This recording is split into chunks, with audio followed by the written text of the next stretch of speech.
Sveicināti visiem! Es ceru, ka jūs visi sagaidīs šajā sestdienā Indoor Challenge centrālajā stacijā. 11:11 sāks reģistrācija, bet tas nav par daudz, ko mēs runājam.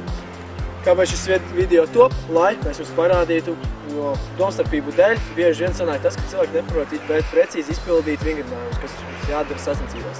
Tādēļ šajā video mēs jums parādīsim kādas disciplīnas pareizo vingrinājumu izpildību. Mēs sāksim ar spēka izejām. Sekojam līdzi. Šādi izskatīsies precīzi spēka izejām. Sāksim ar to. Ķermenis ir taisnīgs un uzej taisni augšā.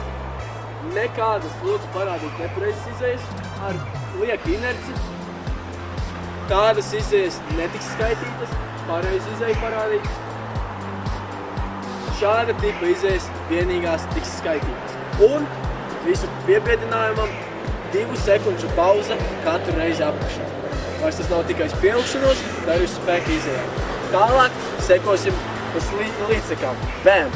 Sveiki! Mēs esam nonākuši līdz līdzsekām un mēs jums vēlamies parādīt, kā izskats pareizi atspiediens uz līdzsekām. Vistam augšā. Tad pareizi izpildījums.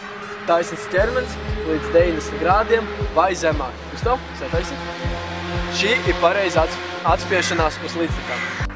Sveicināti! Un beidzot pie pāru sacensībām. Šogad pāru sacensībās būs 3 disciplīnas. Pirmais – kopīgie pietupieni uz vienas kājas, kopīgās piepupēšanās vienas rokas un kopīgās preses plus piecelšanās kājās. Šodien mēs sāksim ar pirmo parādi, kā izpildes pietupiens ar vienu kāju.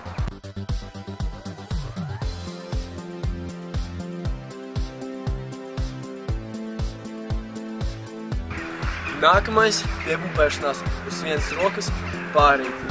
Video seko tālāk.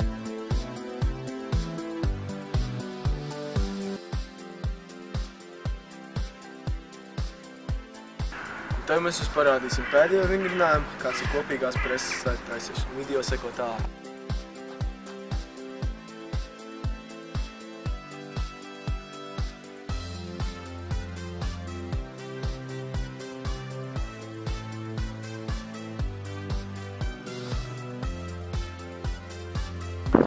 Šie tie vingrinājumi, kas mums jādara šo sestdienas sacensībās Indoor Challenge. Protams, sacensību laikā visi šie paši vingrinājumi tiks atkārtot, lai tikai jums būtu precīzi izpildījums.